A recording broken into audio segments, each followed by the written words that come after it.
우리의 삶에는 해야 할 일이 참 많이 있습니다. 그런데 같은 일을 하더라도 억지로 하는 사람이 있는가 하면 자원하는 마음으로 하는 사람이 있습니다. 어떤 마음으로 하느냐에 따라서 그 일을 대하는 마음의 자세가 완전히 달라집니다. 예를 들면 이런 경우입니다. 퇴근하고 와서 보니까 싱크대에 설거지거리가 한가득 쌓여 있습니다.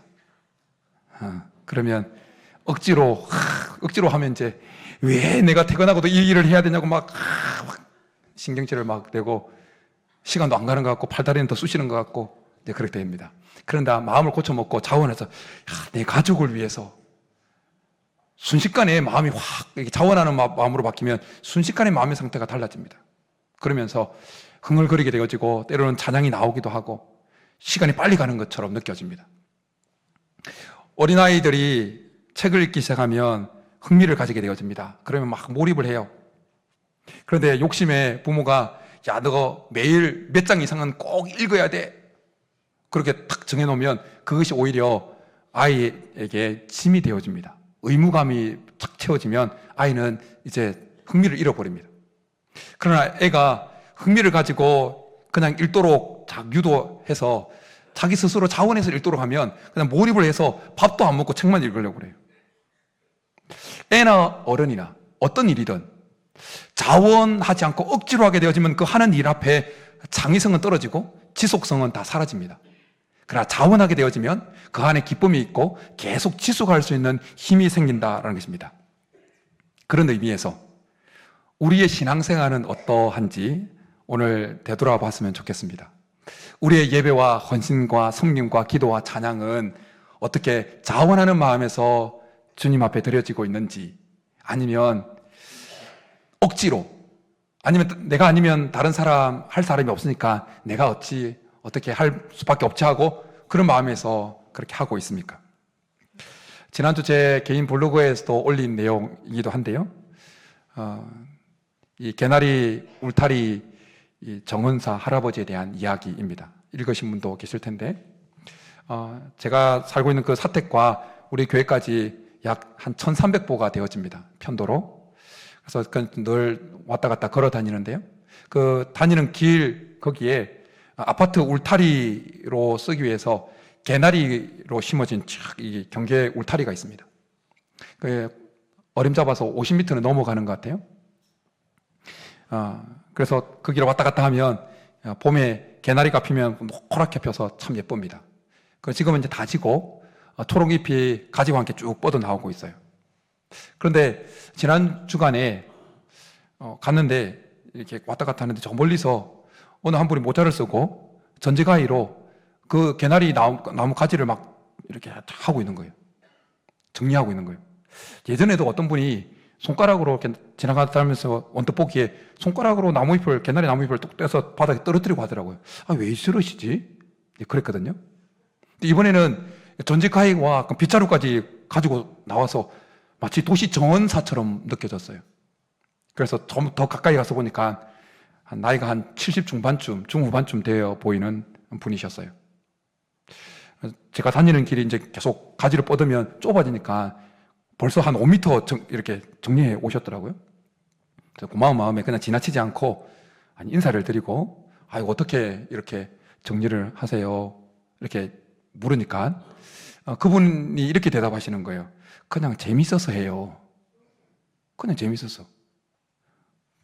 힐스테이트 4단지 그 울타리거든요. 돈 주고 관리하는, 아파트 관리하는 관리업체가 있단 말이에요. 다 포함되어지는 구간일 거예요.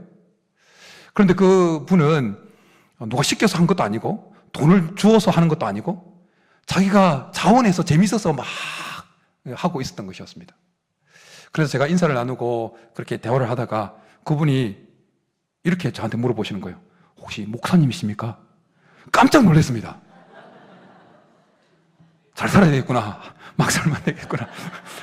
함부로 살면 안 되겠구나. 얼굴에는 목사라고 써여있나? 조심해야 되겠구나. 그분은 이야기를 잠깐 나눴는데, 그분은 목동에 있는 교회에 출석하고 계시다는 거예요. 풍기는 이미지가 은퇴하신 장로님 같아 보였어요. 그리고 인사를 나누고 지난 수요일 우리 수요 기도에 그 내외분이 참여를 하셨어요. 예. 예. 그리고 이제 지나고 그분의 대답, 그냥 재밌어서요, 재밌어서 해요 라는 그분의 대답이 주중에 가끔씩 제 안에 생각이 났어요. 그러면서 제가 지금 하고 있는 그 일에 자꾸 반문을 하게 되었어요. 그 대답에 비추어서 지금 내가 하고 있는 이 일에 내가 재미를 느끼면서 하고 있는가? 즐거움을 기쁜 마음으로 자원하는 마음에서 하고 있는가? 자꾸 그 대답에, 그분의 모습과 그분의 대답에 제가 저의 모습을 계속 비춰보면서 한 주간을 보내왔어요. 그러면서 제 마음에 지금 억지로 하고 있는 같은 상황이라면 지금 제 마음을 고쳐먹으려고, 기쁨 가운데, 재미 가운데, 즐거움 가운데, 자원하는 가운데 하려고 제 마음을 고쳐먹는 그런 시간들을 가졌던 한 주였습니다. 하나님은 오늘 우리가 읽은 이 본문을 통해서 우리가 하나님을 섬기되 하나님이 어떤 섬김을 기뻐하시는지, 어떤 섬김이기를 원하시는지 우리에게 분명하게 말씀해 주십니다. 그것은 무엇입니까? 어떤 섬김입니까? 자원해서 하는 섬김입니다. 자원하는 마음에서 나오는 섬김이라는 것입니다. 오늘 본문의 배경은 이렇습니다. 출애굽한 이스라엘 병들이 시내산 아래에 도착합니다. 모세는 시내산에 올라가서 하나님으로부터 십계명을 받습니다. 그런데 시내산 아래에서 이스라엘 병들은 금송아지를 만듭니다. 하나님이 진노하십니다. 내려와서 그 금송아지 우상을 섬기는 일에 동참했던 모든 이들은 다 죽임을 당합니다. 그리고 모세는 다시 시내산에 올라갑니다. 그리고 하나님께 중보 기도를 합니다. 하나님, 생명책에서 제 생명 이름을 제거해도 괜찮으니까 이스라엘 병들을 용서해 주십시오. 하나님께서 그 모세의 중보 기도를 들으시고는 이렇게 말씀해 줍니다. 모세야, 너 이스라엘 병들 데리고 가나안 땅에 올라가라. 그 말을 들을 때는 하나님께서 용서해 주시고 그냥 인도해 주실 것처럼 느껴졌어요. 그런데 이어지는 그 말이 모세의 마음을 철렁 내려앉게 만들었습니다. 모세, 너 데리고 올라가. 그런데 나는 니네들과 같이 안 갈 거야. 니네들과 같이 안 갈 거야. 하나님께서 그렇게 같이 가지 않겠다고 말씀하신 이유는 이스라엘민들이 목이 곧은 백성이기 때문에 같이 갔다가는 이스라엘민들이 대적들에게 진멸당하는 것이 아니라 하나님에게 진멸당하게 될 수도 있기 때문에 같이 가지 않겠다고 말씀하셨어요.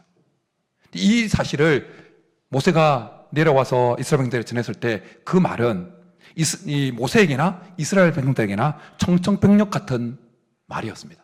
그래서 이스라엘 모든 백성들은 자기 몸에 있는 모든 장식구를 다 뗍니다. 그리고 하나님 앞에 겸비합니다. 그리고 모세는 진 밖에 그냥 텐트 하나 치고 그걸 회막이라는 이름을 붙이고 거기서 하나님 앞에 기도를 합니다. 하나님과 친구처럼 대면해서 이야기를 나눕니다. 하나님 그곳에서 모세에게 내가 친히 가리라 모세에게 말씀해 줍니다. 그리고 시간이 조금 흘러서 하나님께서 모세에게 모세야 다시 시내산에 올라와. 그때 이제 십계명 다시 새길 수 있는 돌판 다시 만들어서 올라와 라고 말씀합니다. 모세는 그 돌판 가지고 다시 올라가서 하나님과 언약을 다시 맺습니다. 그리고 그 언약을 맺을 때 하나님께서 모세에게 이스라엘들로 하여금 성막을 지어라고 말씀합니다. 우리가 알고 있는 대로 성막은 하나님의 임재를 상징하는 물품이었잖아요. 곳이었잖아요. 하나님께서 그들 가운데 동행하고 계시고 그들의 하나님이 되어신다고 하는 증표였어요. 그런데 이것이 금송아지 사건으로 인해서 그 관계가 깨어질 위기가 있었습니다. 그런데 이제 다시 성막을 지어라고 하신 이유는, 지어라고 하는 이 말씀은 그 관계가 다시 회복되어진다는 의미였어요. 하나님께서 그들 가운데 거하겠고 그들의 예배를 받겠고 그들과 동행하겠다고 하는 회복의 선언이었다는 것입니다. 하나님은 이스라엘민들에게 그 성막을 짓는데 필요한 물품을 드리도록 모세를 통해서 이렇게 말씀해 줍니다. 우리 5절 말씀 한 번 더 같이 읽도록 하겠습니다. 시작. 너희의 소유 중에서 너희는 여호와께 드릴 것을 택하되 마음에 원하는 자는 누구든지 그것을 가져다가 여호와께 드릴지니 곧 금과 은과 녹과 쭉 해서 나옵니다. 근데 오늘 하나님께서 모세를 통해서 드리라고 하는 이 너희의 소유 중에서라고 하는 이 표현에서 소유를 가리키는 이 히브리어가 일반적으로 재산 소유를 가리키는 단어가 사용되지 않았어요. 그냥 아주 친근하게 가까이를 나타내, 친근함을 나타내는 에트라고 하는 히브리어 접속사가 사용되어졌어요. 그러니까 너의 소유 중에서라고 하는 것은 아주 가까이 두고 있는 소중한 것, 귀중한 것에서 하나님께 드리라는 의미였어요. 마치 이것은 너희의 소유 중에서 드리라고 하는, 너희가 아주 아끼고 가까이 두는 그런 것에서 하나님께 드리라고 한 것은 마치 아브라함에게 하나님께서 100세 때 얻은 그 이삭을 모리아산에 드리라고 한 그 부분을, 그 모습을, 그 말씀을 연상케 하는 말씀입니다. 하나님의 임재를 상징하는 이 성전을 짓는 일에, 이 성막을 짓는 일에 이스라엘들이 자기들이 가지고 있는 가장 소중하고 귀중한 것들을 드리라고 하신 것이었습니다. 그런데 하나님께서 그렇게 드리는 아주 중요한 지침을 하나 주십니다. 그 지침이 뭡니까? 자원하는 마음에서 드리라는 것이었습니다. 자원하는 마음. 오늘 마음에 원하는 자는 누구든지라고 그렇게 말씀합니다. 마음에 원하는 자. 마음에 원하지 않는 사람은 드리지 마. 마음에 원하는 자. 마음에 원하는 자는 드리라는 것이었어요. 그러니까 강제가 아니었다는 거예요. 자원하는 자가 드리라는 거예요. 마음에 원하는다고 하는 이 표현에는 이걸 원어적으로 보면 즐거이 드리다, 즐거이 헌신하다, 기쁘게 헌신하다라는 의미가 있어요. 그러니까 하나님 앞에 드리려고 하는 자는 기쁜 마음으로, 즐거운 마음으로 드리라고 했다는 것입니다. 그래서 20절부터 29절까지 쭉 읽어보면 자원하라는 의미를 가지고 있는 이 표현이 4번이나 등장합니다. 21절과 22절과 29절에 각각 등장합니다. 21절에 이렇게 말씀합니다. 마음이 감동된 자와 자원하는 모든 자가 와서, 22절에서는 곧 마음에 원하는 남녀가 와서, 29절에는 마음에 자원하는 남녀는 누구나, 그리고 29절 후반절에 이것이 이스라엘 자손이 여호와께 자원하여 드린 예물이니라.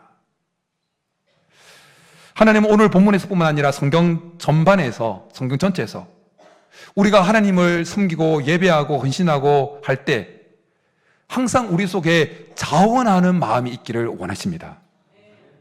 우리의 예배도, 우리의 섬김도, 우리의 헌신도 다 자원하는 마음에서 이루어지기를 원하신다라는 것입니다.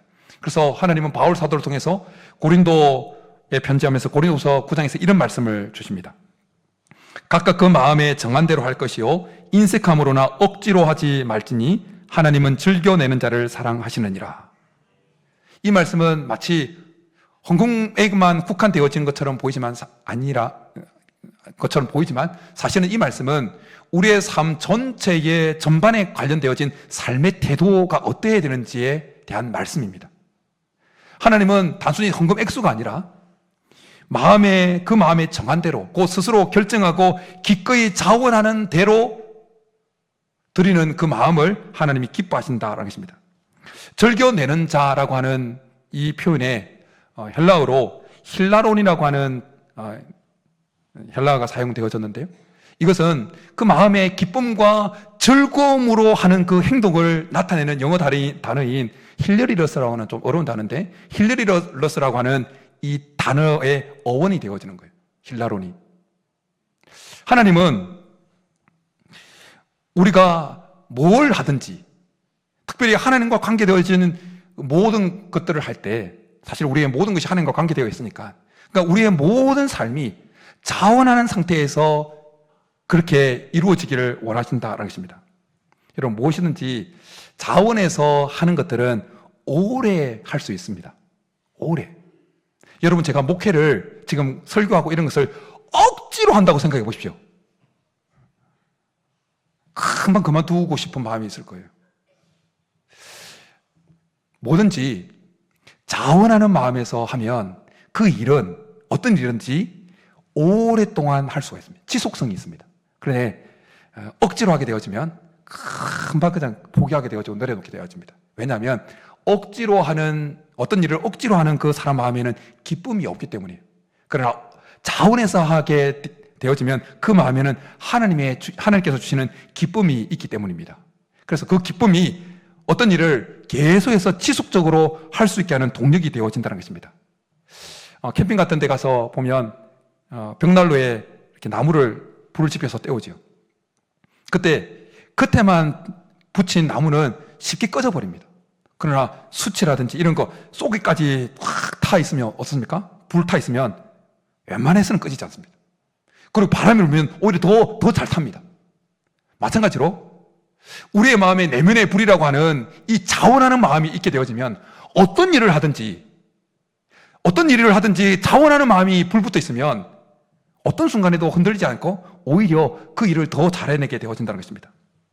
오늘 본문의 이스라엘 백성들은 모세를 통한 하나님의 말씀을 듣고 그 마음에 자원하는 마음으로 성막에 필요한 것들을 가지고 나옵니다. 기존에 가지고 있었던 물품을 가지고 나오고 어떤 사람은 자기의 달란트를 동원해서 실을 뽑아내기도 합니다.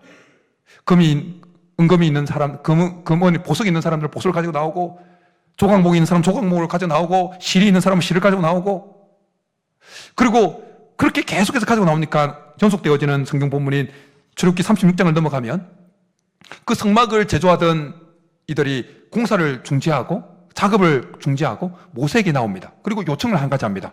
더 이상 물건을 가지고 나오지 않도록 정지를 좀 시켜달라고.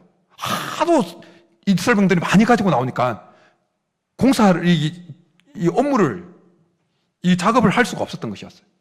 그만큼 이스라엘 백성들은 계속해서 자원하는 마음으로 가지고 나왔고 그들 속에 기쁨이 계속해서 그들로 하여금 그런 일을 하게 만들었다는 것입니다. 자원하는 마음의 원조는 누구일까요? 자원하는 마음의 원조, 우리 예수님이십니다.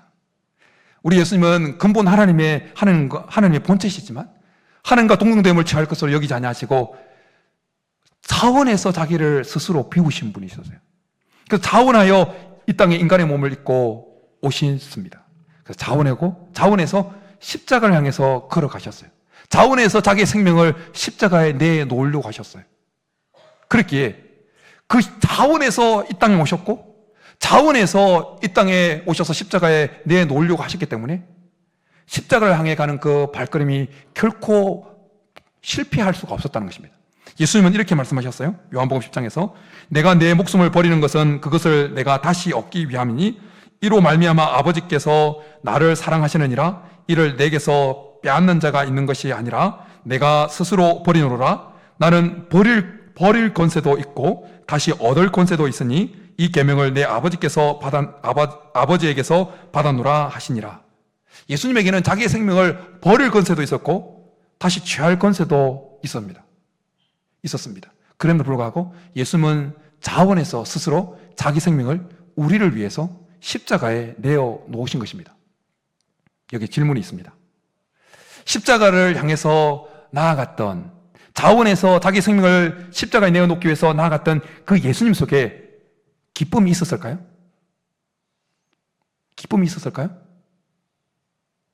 십자가를 생각하면 기쁨이 있을래야 있을 수 없을 것 같지 않습니까? 십자가에 못 박혀 죽어야 되는데 예수님도 공생애를 사시면서 십자가 처형당하는 사람들의 그 고통하는 면을 분명히 보셨을 거예요. 근데 이제는 자기 차례가 된 거예요. 근데 자원해서 가고 있습니다. 십자가를 향해 나가는 예수님 마음속에 과연 기쁨이 있었을까요? 예, 기쁨이 있었습니다. 성경은 히브리서 기자를 통해서 아주 명확하게 명시적으로 이렇게 예수님 속에 십자가를 향해 나아가는 예수님 속에 기쁨이 있었다는 거 이렇게 말씀해 주고 있습니다. 믿음의 주여 또 온전케 하시는 이인 예수를 바라보자. 그는 그 앞에 있는 기쁨을 위하여 십자가를 참으사 부끄러움을 개의치 아니하시더니 하나님 보좌 우편에 앉으셨느니라. 예수님은 십자가라고 하는 그 고통을 의무로 받아들이지 아니하시고 물론 의무였으니까 그렇지만 의무로만 받아들이지 않으셨어요.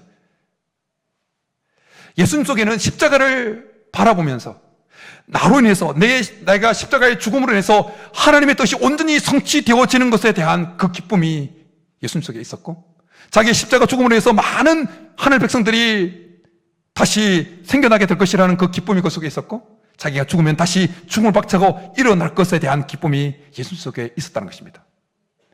그러기에 십자가는 겉으로 볼 때는 고통스러운 것이었지만 자원에서 십자가에 나가는 예수님 속에 그 기쁨이, 하나님께서 주신 그 기쁨이, 성부 아버지께서 주시는 그 기쁨이 가득했기에 끝까지 십자가를 향해서 포기하지 않고 나아갈 수 있었다는 것입니다. 그리고 우리도 예수님을 닮아서 자원하는 마음으로 무언가를 할 때, 십자가를 지는 삶을 살아갈 때 하나님께서 주시는 기쁨이 우리 가운데 있게 될 줄 믿습니다. 그러면 우리는 지치지 않고 자기 십자가를 지고 주님을 따라오라고 하셨는데, 우리가 자원해서 자기를 부인하고 자기 십자가를 지고 갈 때 예수님 속에 하나님 성부 아버지께 주셨던 그 기쁨이 자원해서 우리의 각자의 십자가를 지고 가는 우리에게도 하나님께 주신 기쁨이 넘쳐나게 될 줄 믿습니다. 예수님께서 자원해서 자기 생명을 내어놓는 그 자리에 회복의 역사가 일어났고 치유의 역사가 일어났고 놀라운 구원의 역사가 일어났습니다.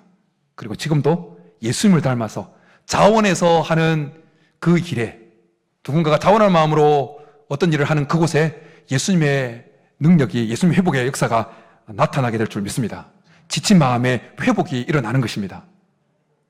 지난주에 그 개나리 울타리 그분의 행동과 그 대답을 들을 때 제 속에 말로 표현할 수 없는 신선한 공기가 훅 들어온다는 느낌을 받았어요.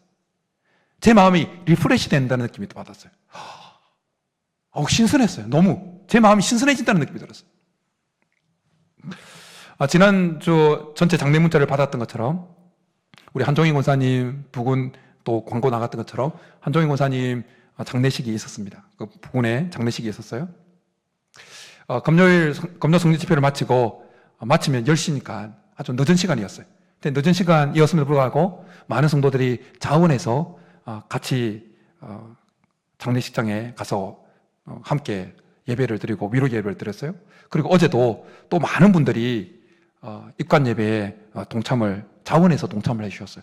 그리고 마음은 있지만 사정이 여의치 못해서 또 다른 방식으로 마음을 또 자원해서 전달하신 분 계셨어요.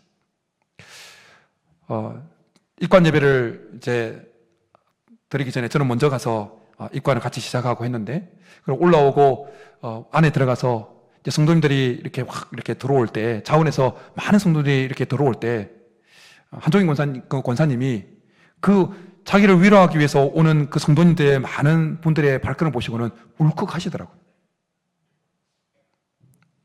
그냥 아들 혼자 상주, 그리고 본인 홀로 있는 그였는데 성도들이 자원해서 이렇게 오니까 그 마음에 권사님이 감동을 받으신 거예요. 울컥하셨다는 거예요. 저는 오늘 예배 동참한 우리들 속에 자원하는 마음이 가득 채워지고 회복될 수 있기를 축복합니다. 그래서 우리가 가는 곳마다 예수님께서 자원해서 나아갔던 그 십자가에서 일어났던 회복의 역사, 치유 역사, 다른 사람을 일으켜내는 역사가 우리를 통해서 일어날 수 있기를 축복합니다. 그런데 문제는 우리에게는 스스로 자원하는 마음을 만들어낼 능력이 없다라는 것입니다. 저나 여러분이나 우리 속에는 자원해서 뭔가 하고자 하는 마음을 불러일으키는 만한 능력이 없다는 것입니다. 뭔가 하고자 자원해서 해야겠다고 마음을 먹어도 그 마음은 잠깐 아침 안개처럼 떠올랐다가 사라져버려요. 근본적으로 우리 스스로에게는 자원하는 마음을 만들어낼 능력이 없어요.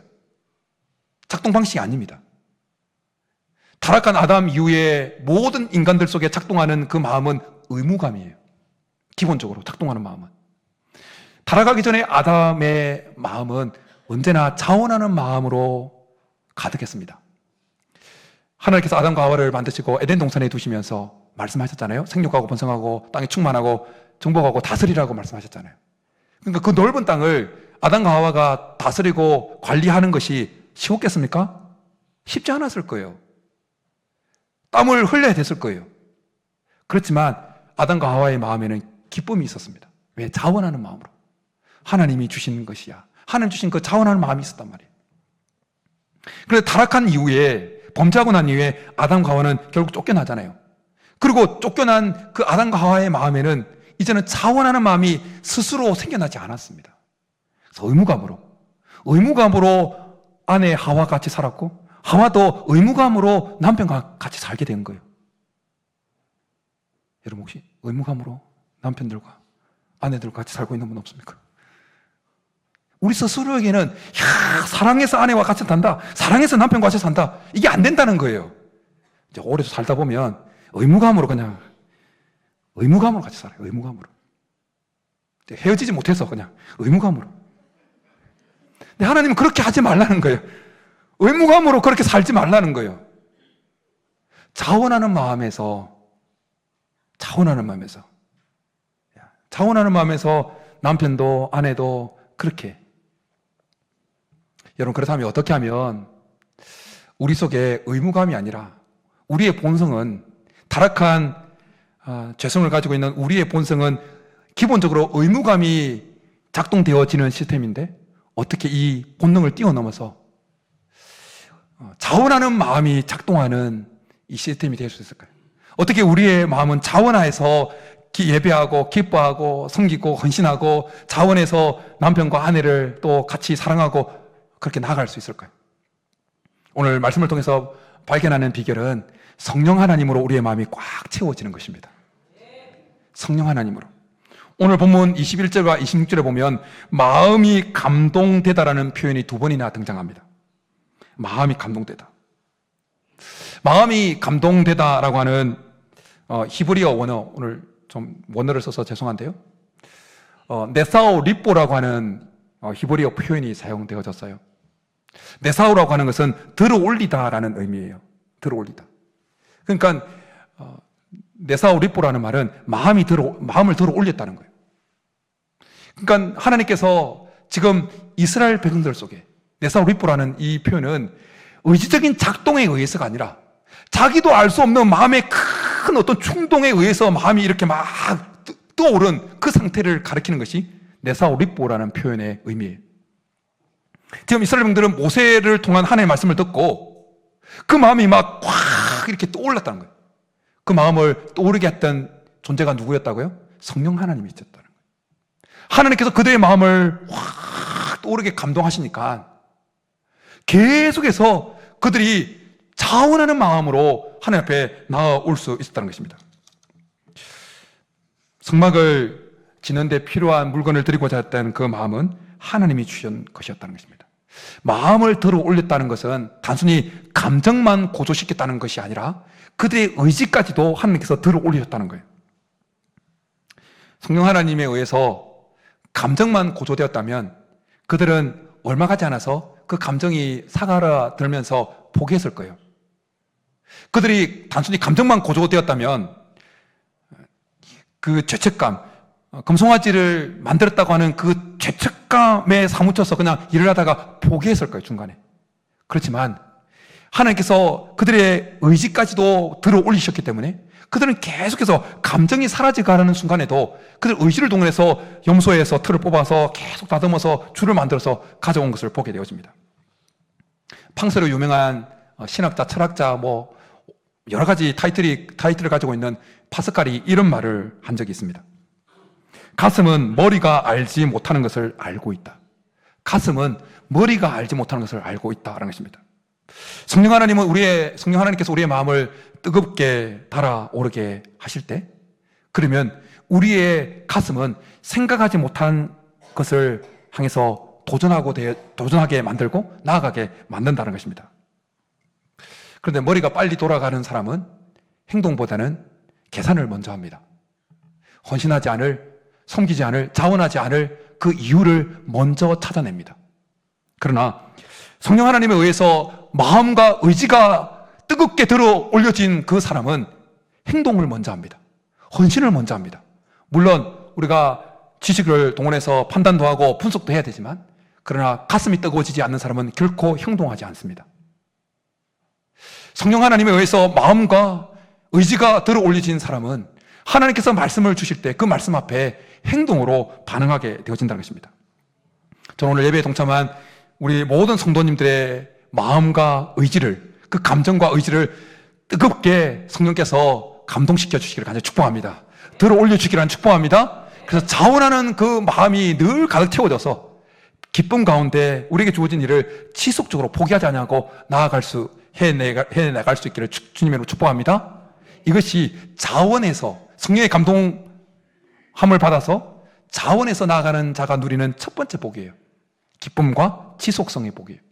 그런데 성경의 다른 부분을 쭉 읽어보게 되어지면 우리가 성령의 감동하심을 입어서 감정과 의지가 들어 올려져서 그렇게 자원해서 나아갈 때 누리는 또 다른 복이 있다는 것을 발견하게 되어집니다.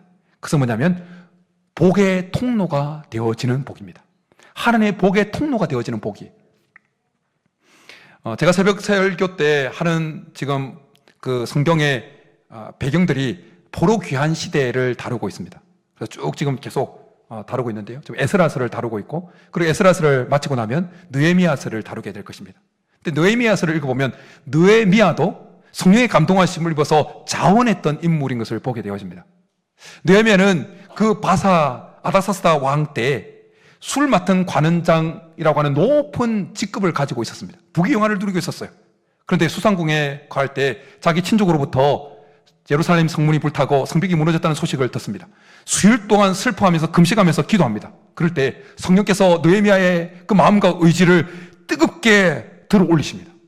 그래서 느헤미야는 모든 것을 뒤로 하고 예루살렘으로 돌아오게 되어집니다. 이것이 포로 3차 제3차 포로 귀환입니다.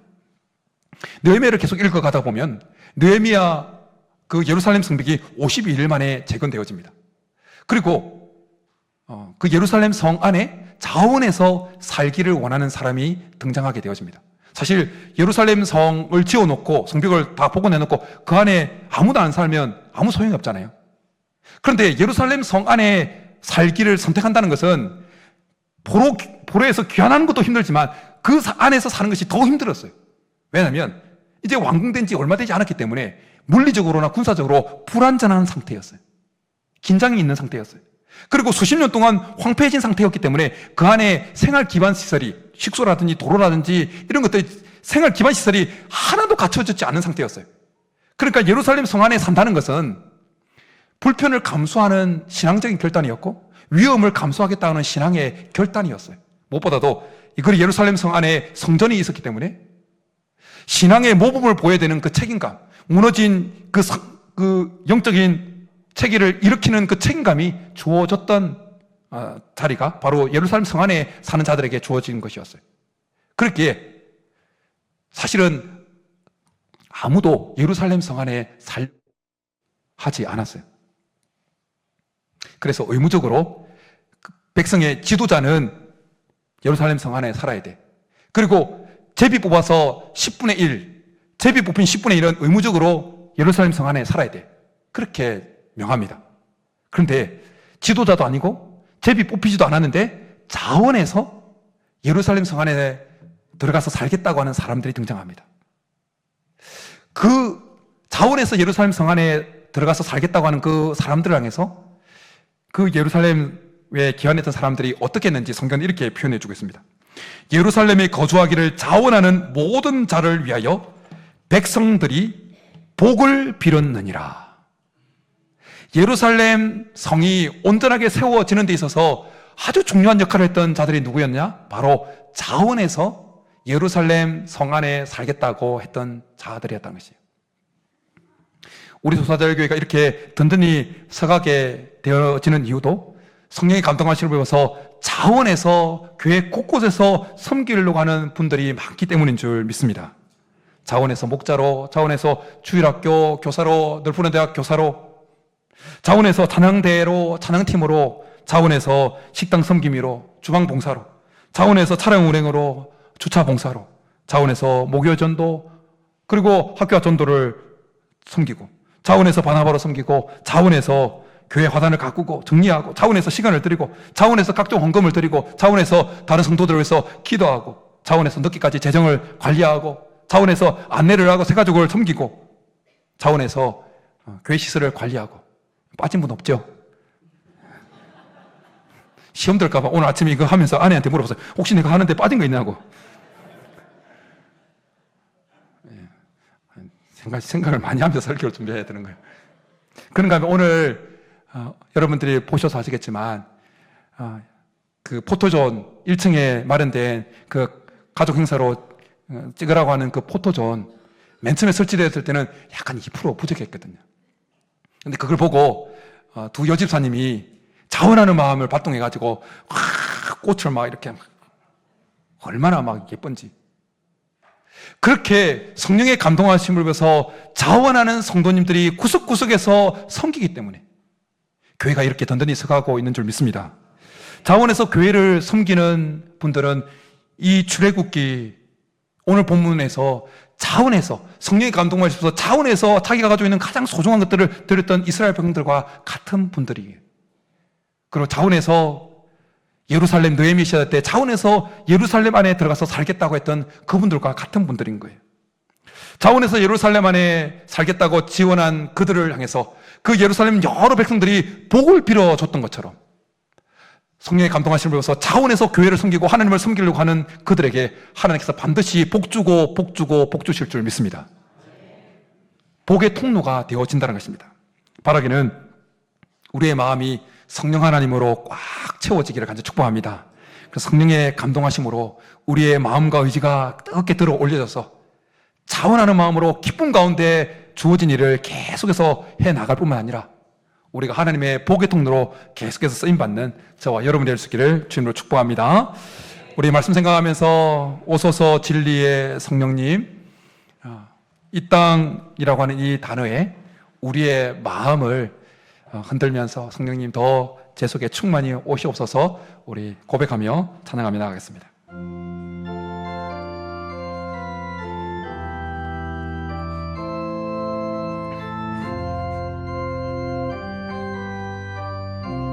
오소서 진리의 성령님, 오소서 진리의 우리의 마음을 흔들면서 이 땅 흔들며 임하소서. 거짓과 탐욕 죄악에 무너진 우리 가슴 정케 하소서. 오소서 은혜의 성령님, 하늘 가르고 임하소서. 거룩한 불꽃 하늘로서 임하사 타오르게 하소서. 주 영광 위에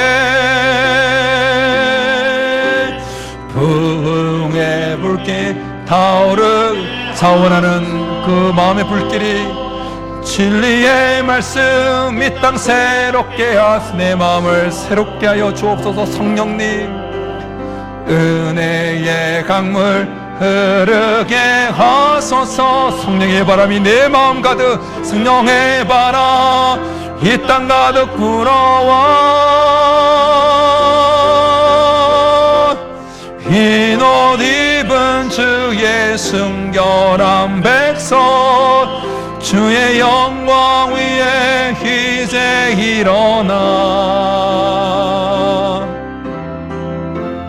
열방을 치유하며 행진하는 영광의 그날을 주소서. 아멘. 우리 말씀 생각하면서 같이 기도하며 나가겠습니다. 우리의 마음에 작동하고 있는 근본 시스템이 자원하는 마음이 아니라 의무감이라는 사실을 주님 앞에 고백하면서 우리에게는, 우리 스스로에게는 자원하는 마음을 만들어낼 그 재능도 능력도 아무런 기간도 없음을 주님 앞에 고백하면서 성령 하나님이 우리의 마음을 가득 채워주셔서 그 하나님이 우리의 마음과 의지를, 감정을 뜨겁게 들어 올리셔서 언제나 자원하는 마음으로 기쁨 가운데 우리에게 주어진 일을 끝까지 해낼 뿐만 아니라 복의 통로로 쓰임받는 우리가 되게 도와달라고 우리 말씀 생각하면서 주여 한번 부르기도 한번 나가겠습니다. 주여. 살아계신 하나님 아버지, 오늘 말씀을 통하여 우리의 마음이 자원하는 마음으로 채워지기를 원합니다. 자원하는 마음에서 하나님께 주시는 그 기쁨 가운데 모든 일들을 끝까지 감당하기를 원합니다. 축복의 통로로 쓰임받기를 원합니다. 그러나 하나님, 우리 스스로에게는 자원하는 마음을 만들어낼 만한 능력도 시스템도 없음을 주님 앞에 고백합니다. 성령 하나님, 우리 속에 오셔서 우리의 마음을 가득 채워 주옵소서.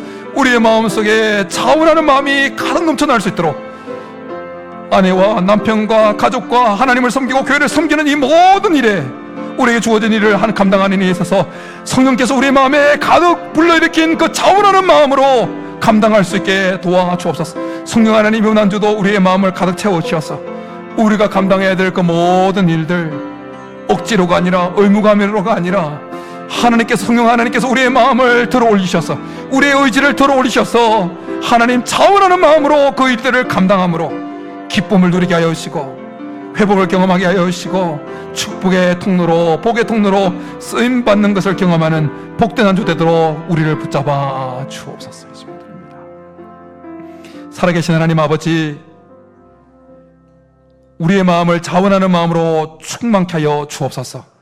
그래서 기쁨 가운데 우리에게 주어진 삶의 모습, 삶의 현장에서나 하나님을 섬기고 교회를 섬기는 일에 기쁨 가운데 끝까지 할 수 있게 도와 주옵소서.